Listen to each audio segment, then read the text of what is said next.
Hi, my name is Ken Gosnell, and this is Business Ideas with Ken Gosnell. I'm here for sharing business ideas with Christian CEOs, and this is episode 4, where we're going to be looking at the key biblical business principle of improve your organization by improving your team. I've written that book. I explore 12 what I call critical biblical business principles that helps any Christian CEO march towards hearing the words, "Well done, good and faithful servant." You know, for many years as a Christian CEO in the marketplace, I had a difficult time defining how to describe success. And success can come in many factions and forms. A lot of times in business, we describe success in the amount of profits or revenue that we're generating for our company. And that is a metric for us to consider as business owners. Is our company growing? Are we making profits? Are we adding to the bottom line? However, the Bible tells us that what does it profit a man to gain the whole world and yet lose his soul?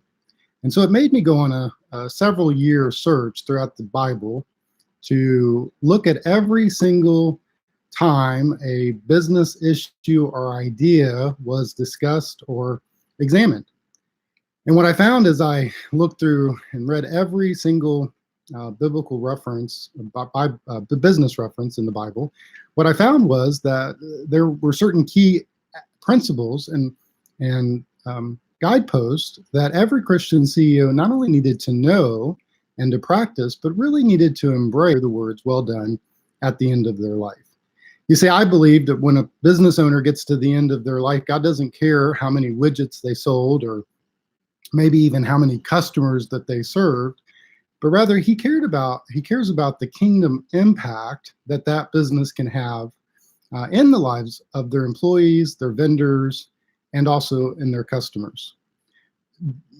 A big aha moment for me was understanding the fact that of all the things that I owned in business and had in business, that the souls that were in my business or that were touched by my business was the only thing that was going to last into eternity. I think the Bible gives clear application of this, where there's a passage in the Bible that says, when one sinner comes to know salvation, all the angels in heaven rejoice. And so for many years, it was hard to understand what God would measure for me if I would have to face my owner at that particular time, to understand if I would hear the words, "Well done, good and faithful servant."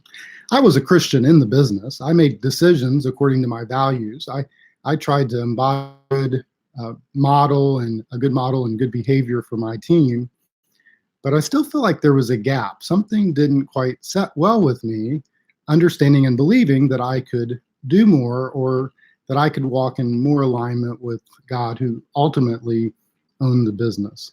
And as I've worked with CEOs, and specifically faith-driven CEOs over the last decade and a half, what I also found is they wrestle with that question. What does well done look like?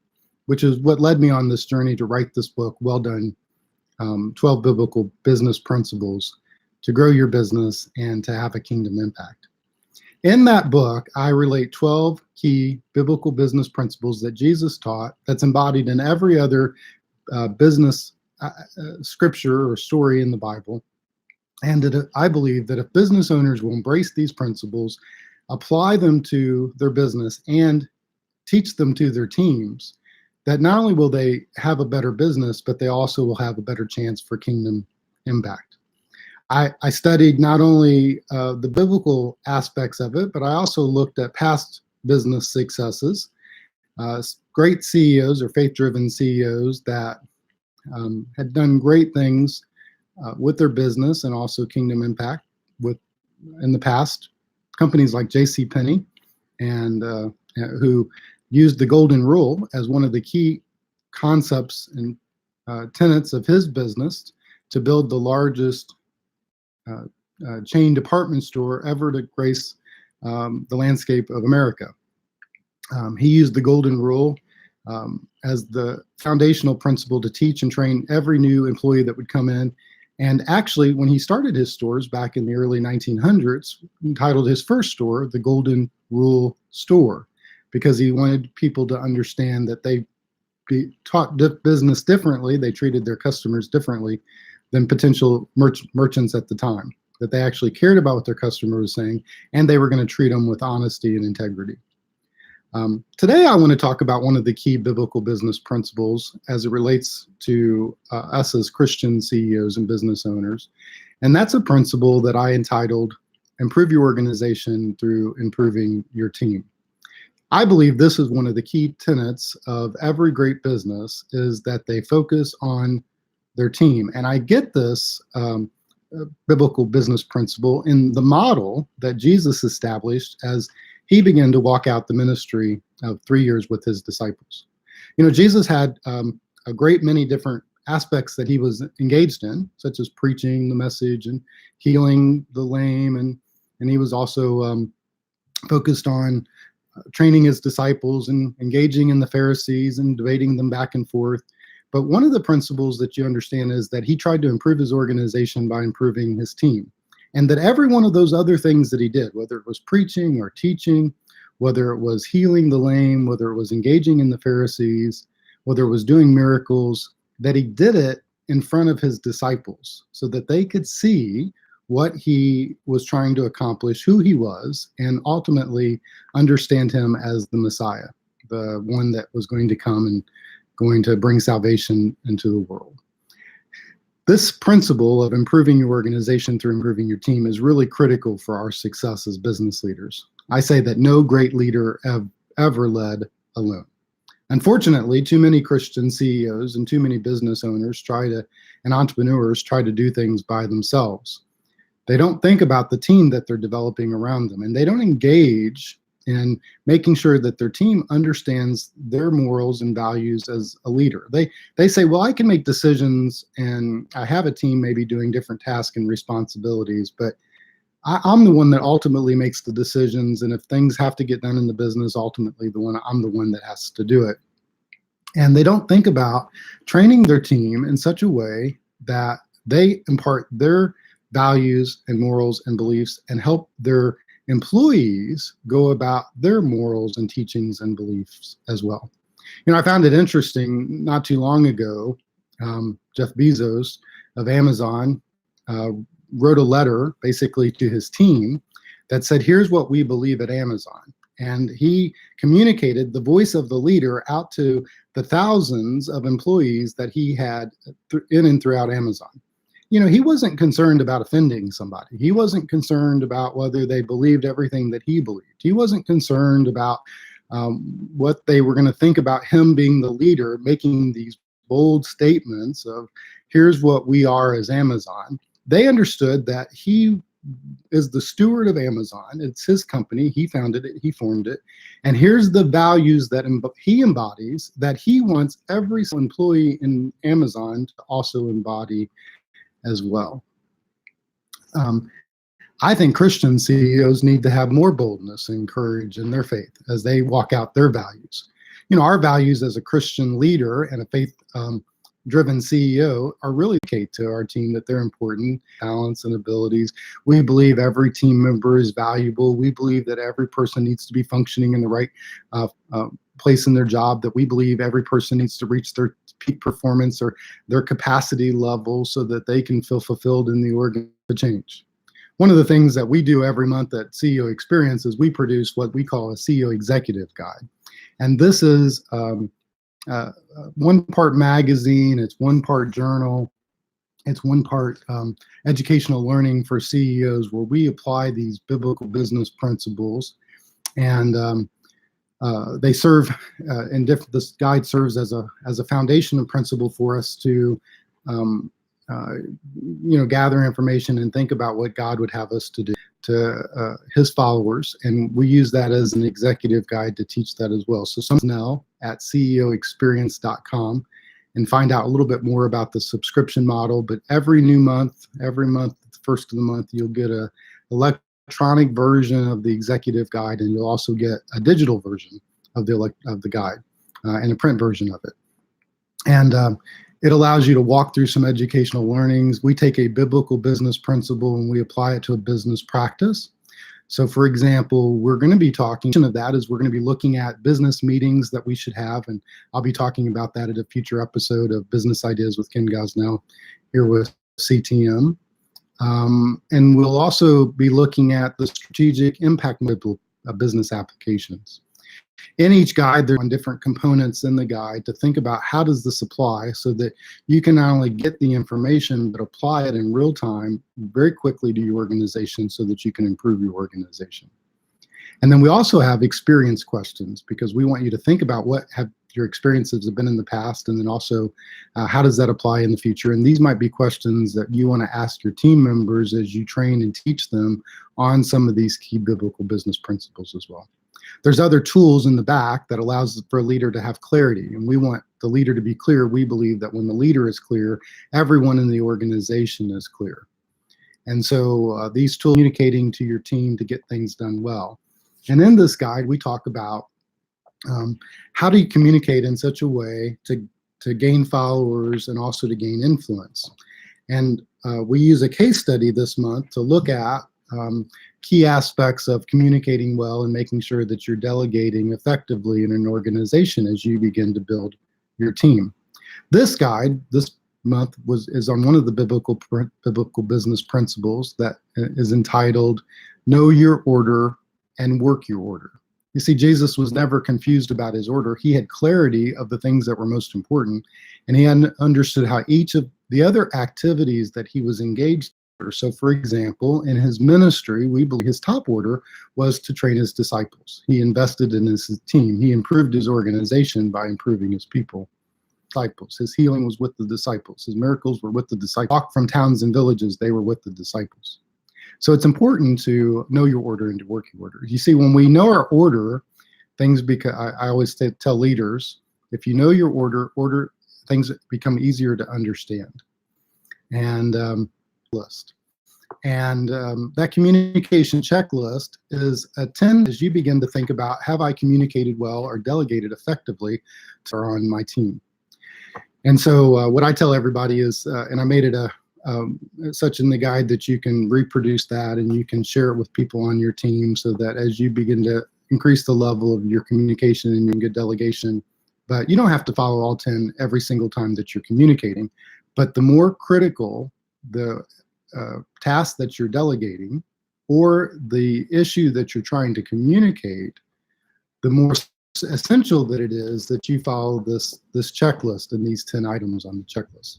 Let me just give you a couple to begin to start with as we start for a couple good business ideas today. And I get these out of how Jesus communicated to his team. And actually in the guide this month, I talk about and one of the foundational principles is, as leaders, if we're going to lead like Jesus led, we ought to communicate like Jesus communicated. We also talked about that in one of the first episodes of Business Ideas with Ken Gosnell. If you go on the CTM website and look at their video components, you'll see one of those past issues, and you can hear exactly how Jesus communicated to improve your communication skills as well. But here's what I would say off the communication checklist. If I'm going to communicate something to someone else, the very first thing that I have to do is I have to make sure that I'm stating it in clear terms so that I'm crystal clear exactly what I'm asking someone else to do. So that's the first thing. Have I said something? Have I delegated a task and created clarity when I stated what exactly it is that I wanted to do? Now, in the guide this month, we talk about a case study where it seemed like the CEO was giving a pretty clear communication, and although she left out one specific word, it changed how her listeners heard her directions and her order. And so this again is important from a clarity standpoint. So number one, have I communicated clearly what I want done, or am I stating in terms that people can understand? The second step on the checklist is I say you need to restate it as a leader a second time. Now that might seem arbitrary, it might seem small, and you might seem, well, I don't need to be able to do that. But if you really want to communicate clearly, sometimes you have to say the exact same thing, but say it in a little different way. Jesus was a master at this as he communicated if you studied the Gospels. And I think leaders are too lax about this sometimes. We think we communicate, we have it in our mind, we've thought about it, we've analyzed it, we've processed it, and yet when we go to communicate it, we are talking to somebody that's not gone through that entire process, and so they're hearing it for the very first time. So it's not only important and essential that we state it with great clarity, but also that we restate it with great clarity. So Jesus would make a statement sometimes, and then he would tell a parable as a second statement so that it would be something that cemented his idea. Or he might say a statement a second time in a little different way. He might talk about a passage of scripture from the Old Testament and then restate it in a new way in the New Testament. So Jesus was a master at stating and restating the idea over again so that he could cement in his listeners exactly what he was asking for them to do or for them to understand. Now, this third key on the checklist is really critical as well, because I think this is really essential and it's something simple that any leader can do, and yet most leaders don't. And that is, we should ask for a restatement from the person that we've just communicated with and ask them to communicate back what they're hearing us to have said. Now, that restatement is a real critical aspect of communicating and getting things done well. And as a leader, we should be really thinking about this from a getting, making sure that things are getting done well in our organization. So stating it, restating it, and then asking for a restatement from our team member. The way that I do this is I simply say to whoever I'm asking to do something or I'm communicating with is I say, what did you hear me say? That simple statement, what did you hear me say, is a fantastic tool that we can use to open up a conversation to make sure that as we communicated valuable lessons or delegated important tasks, that we're asking them to restate to us what they heard us say. Now, I'm not blaming them if they didn't hear me correctly in that statement. I'm communicating that I'm taking ownership that maybe I didn't communicate clearly what exactly it is that I was asking for them to do. And so I said, what did you hear me say? What did I say? And how did you hear that? And so I can come back and say it a little different way. I can restate it a second time. I can communicate it a little different way. But now we're getting clarity and we're having a conversation because we're being able to talk about here's what I said and here's what they heard me say so that we can get things done more efficiently and effectively. What I tell organizations and CEOs and leaders, they'll just practice those three principles. If they'll state something with great clarity and understand exactly what they're trying to communicate, if they'll restate it a second time, so that they're making sure that they're saying it in a clear way. And if they will ask for a restatement of what they've heard me say, then all of a sudden communication in your organization can excel. For most businesses, this is a big issue.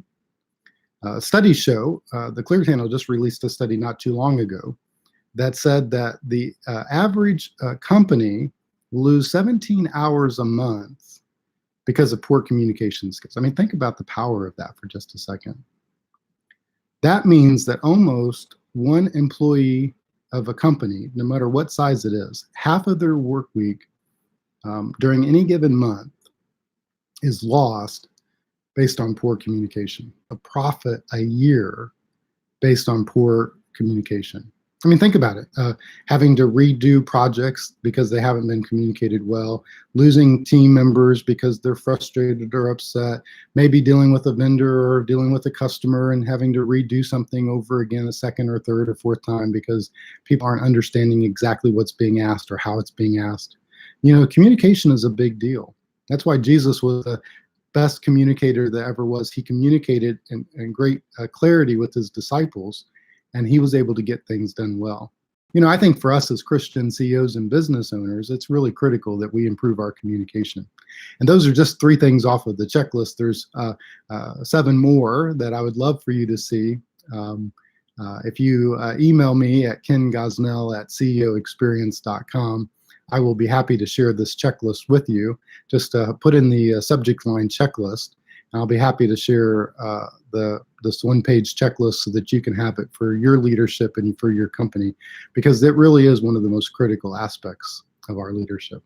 Before I end today, let me just say one more thing about clear communication. I think Jesus, when he looks at us as leaders and CEOs, for us to hear the words "well done," we have to be serious about this communication business. The leader that isolates themselves and never communicates to their team loses the voice of the leader. And I think the leader's voice is one of the most important things that God gives to us. It's how we communicate ideas. It's how we communicate vision. It's how we communicate his principles and morals in our company. It's how we communicate as an organization. One of the things that I like to teach leaders is I talk about clear communication. When the leader is clear, everything in the organization becomes clear. And I say, really, leadership is clarity. And so communication is a key aspect of clarity. Do people know where you stand? Do they know your values? Do they know how you believe? Do they know the why behind the decisions that you make? If you're a Christian CEO in the marketplace, I'm going to challenge you to peel back that onion a little bit, because it's easy for us to set into our office and make good, godly decisions. It's easy for us to stand alone from our people and sometimes set the agenda for our companies and even cast the vision where we're going. But our team and our followers, our disciples, if you will, they don't understand why. I would like for a whole movement to take place in this world, and specifically in your company and my company, where we have the boldness to stand up for our faith and to communicate that these biblical principles not only should guide everything that we do in our business, but should guide everything that we do in our life. They've been proven. They've been examined. They've been embodied by Jesus, and they've been taught to us that it's not only good enough to hear it, but we ought to do it as well. And when we do, when we stand on that kind of boldness, then we're communicating with clarity that this is what this company and organization is about, and we can have an impact in our world. One example of this is a personal friend of mine, a CEO that I work with, CEO by the name of Joe, who owns a finishing business. It's a rather small business, about $3 million in revenue. But Joe has been in business for 40 years. And several years ago, we started working together, and as he thought about developing the exit plan of his business and moving forward, Joe's been a faithful man for many, many years. He's loved his team. He's tried to develop them, but he hasn't always been open with his faith. And so Joe put a flag in the stand a few years ago when he said, hey, I'm going to stand on my faith, and I'm going to communicate with clearly not only what I do and what I believe, but why I believe it. And so one of the things that he did was he decided that he was going to put some Bibles out into his showroom. He had lots of vendors come into his showroom, and he just put a sign out that said free Bibles. And that the Bibles were going to be a statement for him that this business is built upon the foundation of Scripture, and that it's built upon the faith that Joe has as a believer, as a faith-driven CEO. And so he put 5 Bibles out on his counter, and he didn't expect them to go very fast. We're in the Washington, D.C. area. It's not really always a Bible Belt type of situation. There's a lot of people from various faiths and various backgrounds, and very multicultural kind of an area. But sure enough, when Joe put those Bibles out, within the first hour or so, all 5 of those Bibles were gone. When he came out to ask the store manager where they went, the store manager said, I don't know. I guess the customers took them. They were there, and now they're gone. And so, what Joe decided to do was he then bought a box of Bibles, and he set that box of Bibles out and a stack of Bibles. And sure enough, the same thing happened a second time. Over a few days, the Bibles were gone. And then pretty soon he was praying about it and thought about it. And all of a sudden he put another stack of Bibles out, and they were Spanish Bibles. And those Bibles started to disappear. And then finally, he put a stack of Bibles out for children's Bibles. And some of those Bibles started to disappear. And over the past couple of years, Joe's given away almost 2,000 Bibles in the Washington, D.C. area, just to customers, vendors, and potentially staff that have come in and taken those free Bibles off of his counter and off of his shelf. Joe's been in business for almost 35 years, and he's sold thousands of products. He's served thousands of customers. He's done a great job in the business. But I don't think when he got to heaven, God was going to say, hey, Joe, you had so many products. I'm so proud of you. And you sold thousands of. I don't even think God get to heaven. God would said to Joe, hey, you served those customers well. But I do believe that when Joe gets to heaven, God's going to look at Joe, and he's going to say, Joe, thank you for taking a stand and for caring for your people and improving your team, not only your organizational team, but your customers and your vendors, by giving them the source of all truth. Thank you for taking a stand for me in an area where it wasn't always easy to do so, and letting everybody that come into your organization see that I was the real owner of that business. Thank you for doing that. Well done, good and faithful servant. You see, that's what I hope for you as a Christian CEO, that you learn these biblical business principles, that you improve your team to improve your organization, that you know your order and that you work your order, that you get clarity as a leader about what you're going to do to hear the words, well done, good and faithful servant. Hey, thanks for joining me today. I look forward to seeing you on the next episode of Business Ideas for Christian CEOs with Ken Gosnell. Again, my email address is Ken Gosnell, KenGosnell @ceoexperience.com. Or you can go to our website at www.ceoexperience.com. Drop me a line if you'd like that free checklist, or if you'd like to give some feedback on today's episode. I look forward to hearing from you.